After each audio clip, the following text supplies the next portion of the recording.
Liam Porter always thought his new apartment was too quiet, until the night he woke to the sound of a cat he didn't own scratching at his fridge, and a handwritten note appeared on the door that read, "Feed the cat at 3:33 a.m."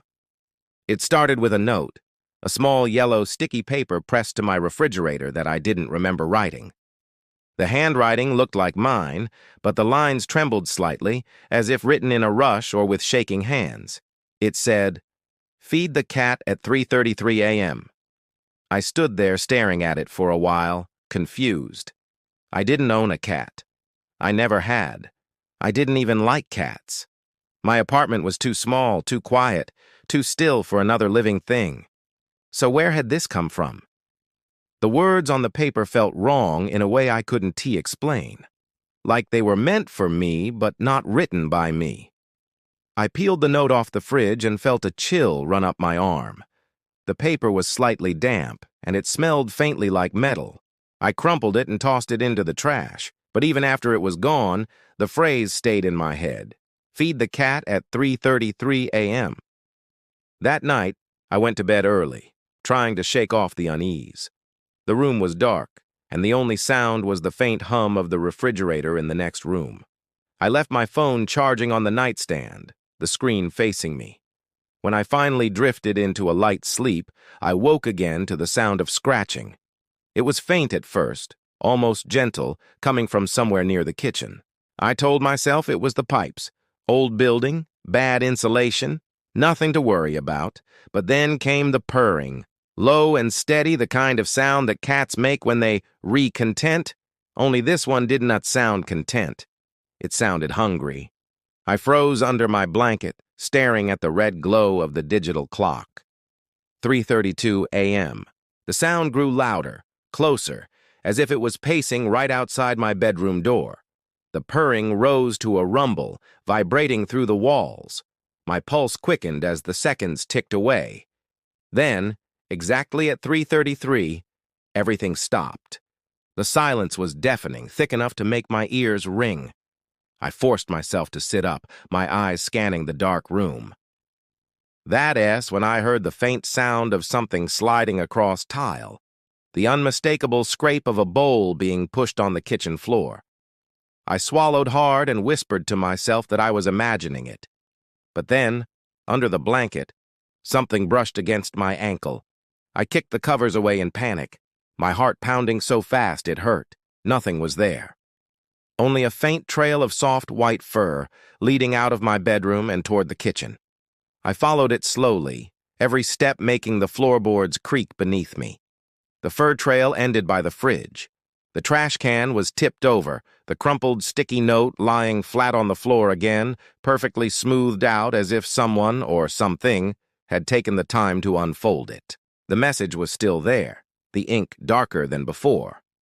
Feed the cat at 3:33 a.m. The next morning, I tried to convince myself that I had imagined everything. Maybe I'd been sleepwalking, or maybe stress was getting the best of me. I had been working late nights, living mostly on caffeine and instant noodles. My mind could have easily conjured up something that wasn't there. That's what I told myself, over and over again. But when I opened the refrigerator door to grab some milk, my stomach turned cold. Stuck on the inside of the door, right where the note had been before, was another sticky paper. The same yellow square, the same shaky handwriting, but this time it read, "Don't forget tonight." The words looked wetter somehow, as if they'd been written with fresh ink. I backed away slowly, the refrigerator door creaking open wider behind me. The hum of the motor filled the kitchen like a warning. I threw the note in the trash again and decided to document whatever was happening.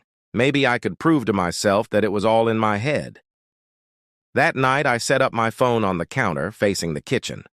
I turned off the lights and sat in the living room, waiting, the phone recording the dark. The only sound was the faint ticking of my wall clock. Every minute dragged like an hour. When the time crept closer to 3:30, the air in the room changed. It got colder, unnaturally cold. I could see my breath hanging in the air, fogging slightly in the dim glow from the streetlight outside. My chest felt heavy, my heart beat too loud in my ears. Then I heard it again, the faint sound of claws on tile. Soft, rhythmic. Something was walking across the kitchen floor. I froze, barely breathing, and then came the purring, deep and guttural, vibrating through the still air. It was no longer faint. It was close, just beyond the doorway. My body screamed at me to run, but I couldn't move. The sound of something eating followed, slow and wet, like chewing or slurping. My stomach churned as I listened, too scared to even lift my head. The clock ticked over to 3:33, and the sounds stopped abruptly. Silence. Then a faint scraping sound, like claws dragging along the wall, moved toward me and stopped just short of the living room. I didn't dare look. When morning finally came, the light felt almost unreal. I grabbed my phone immediately and played back the footage. For a while, there was nothing but static. Then faintly, the camera caught something moving in the corner, a dark shape low to the ground, shifting quickly across the floor. It stopped right beneath where the camera sat, and the sound cut out completely. At the very end of the recording, a whisper slipped through the static. It wasn't my voice. It was soft, low, and disturbingly clear. Good human. By the third night, I was running on little sleep and too much fear. Every shadow looked alive. Every sound seemed deliberate. The phrase, "feed the cat" at 3:33 a.m. echoed in my mind like a curse I couldn't shake. I thought about leaving, staying with a friend, or even getting a hotel room, but something deep down told me it wouldn't matter. Whatever this was, it knew where I was. It wanted me here. I unplugged every clock, turned off my phone, and even taped over the glowing digits on my microwave. I didn't want to see the time, didn't want to give that number power. But when I finally lay in bed, restless and cold, my eyes snapped open on their own. I didn't know why until I saw the faint light from my alarm clock blinking through the tape. 3:33 a.m. My chest went tight. The air felt heavier than before, thicker, like breathing through fog. Then came the smell. It was faint at first, like something metallic and rotten. I gagged and sat up. The sound followed. Soft clinks, the scrape of a bowl sliding against tile. I told myself not to look. I couldn't move, but curiosity forced my body to stand. I walked down the hall in the dark, each step creaking louder than it should. The kitchen light was off, but the refrigerator door stood wide open, spilling a pale glow across the floor. In the center of that light was a bowl. My bowl. The same one I used for cereal, filled now with something dark and thick, glistening under the fridge light. The smell grew stronger until I could almost taste the iron on my tongue. Then I saw it. The cat. It sat perfectly still beside the bowl, pure white from head to tail, but its eyes were empty. Two dark pits that seemed to drink in all the light around it. It didn't blink or move, just stared down at the bowl and began to eat. The sound was slow, wet, rhythmic. I could see its body twitch as it chewed, its fur rippling like something was moving underneath. My hands were shaking so hard I almost dropped the flashlight. For a moment I thought about running, but the cat stopped eating and turned its head toward me. It didn't have pupils anymore, only hollow darkness where its eyes should have been. I stepped back, trembling. Then, in a blink, it vanished. No sound, no movement, just gone. The bowl was empty now, completely clean. No trace of whatever had been inside. My stomach twisted as I looked down and saw something stuck to the fridge again. Another note, same handwriting, same uneven letters. But this one looked written in something darker than ink. It said, "Don't let it starve." I dropped the note and backed away slowly, the sound of faint purring echoing somewhere deep in the walls, even though the kitchen was empty. I couldn't take it anymore. The next morning, I packed a small bag and left my apartment. I didn't even lock the door. I didn't care. I just needed to get away from that place, from the smell, from the shadows that whispered at night. I drove to my friend Daniel's house across town, too afraid to explain what was really going on. I told him I just needed a place to crash for a night or two. He didn't ask questions. His house was newer, clean, warm, the kind of place that should have made me feel safe. But the unease followed me. Every time I glanced at a mirror or a dark window, I thought I saw movement. A blur of white fur, quick and silent, gone the moment I tried to focus on it.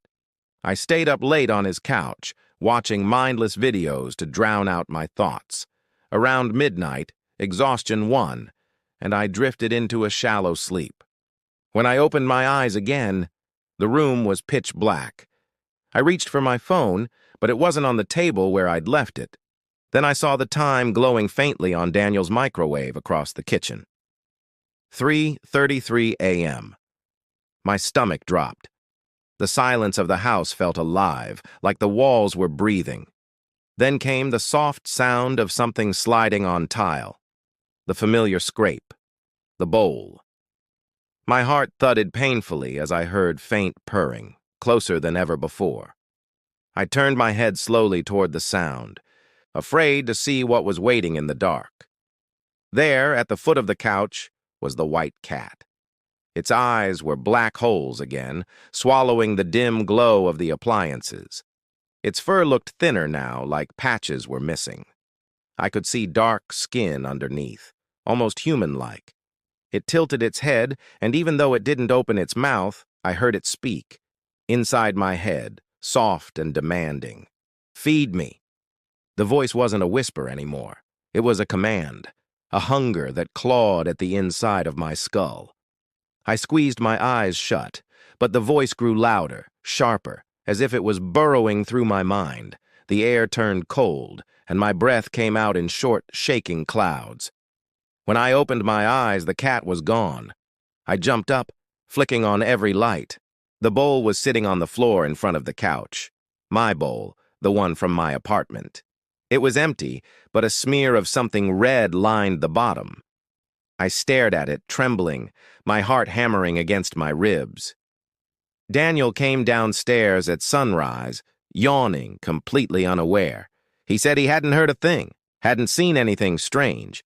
But when I looked at the front door before leaving, there were deep, uneven scratches carved into the wood. They hadn't been there before. 3 long marks, burned black at the edges, like something had tried to claw its way in, or out. When I finally returned home, exhausted and numb, there was a new note on my kitchen table waiting for me. The letters were smeared and trembling. It said, "It's hungry." I decided I couldn't live like this anymore. The fear had rooted itself so deep inside me that even daylight didn't feel safe. I spent the entire day cleaning, throwing away every sticky note, every scrap of paper, every bowl I could find. I unplugged the fridge, sealed the windows, and left every light on. I even sprinkled salt around the doors and windows, like I'd seen people do in horror movies, desperate for anything that might help. I told myself that tonight would be the last time. Whatever happened at 3:33 a.m., I would face it. The hours passed painfully slow. I sat in the corner of my bedroom, flashlight in one hand, a knife in the other. I didn't believe the knife would help, but holding it made me feel less helpless. My heart wouldn't slow down, and every small noise made me jump. By 3 a.m., the air had grown cold enough for me to see my breath again. The light bulbs dimmed slightly, buzzing like they were struggling to stay on. The moment the clock hit 3:33, the power went out. Every light in the apartment died at once, plunging me into suffocating darkness. My flashlight flickered weakly, barely illuminating the floor. Then came the sound. Slow, deliberate scraping on the other side of my bedroom door. Claws dragging down wood. The sound was soft at first, then louder, deeper, almost tearing through. I didn't move. The door handle turned once, twice, and then stopped. Silence. My breath came fast and uneven. I thought maybe it was over, until I heard footsteps. Not animal ones. Heavy, slow, human footsteps crossing the hallway. Something was breathing on the other side of the door. The doorknob twisted again, this time violently, and the door creaked open an inch. The beam of my flashlight shook as I pointed it toward the gap. I saw fur. Not just a cat's fur, something bigger, rougher, stitched together. The smell hit me next, rotting and sweet, like decay. Then it stepped inside. It wasn't the white cat. It was taller than me, its body a grotesque patchwork of animal and human parts. Its face was featureless except for a gaping mouth that stretched too wide. Draped across its shoulders was the white cat's limp body, lifeless, eyes open and glassy. The thing bent down, bones cracking with each movement, and placed a small bowl on the floor beside the dead cat. The bowl was filled with something dark and moving. I couldn't look directly at it without feeling dizzy. The creature stood still for a long moment, its head twitching as if it was studying me. Then it leaned closer, and though it had no eyes, I could feel its gaze piercing through me. My flashlight went out completely. I don't remember what happened after that. The next thing I knew, sunlight was pouring through the windows. The room was empty. The knife was gone. The bowl sat by my bed, spotless and dry. Inside it was a single yellow sticky note, perfectly clean. It said, "Your turn to feed." And just as I read it, I heard soft purring from somewhere behind me.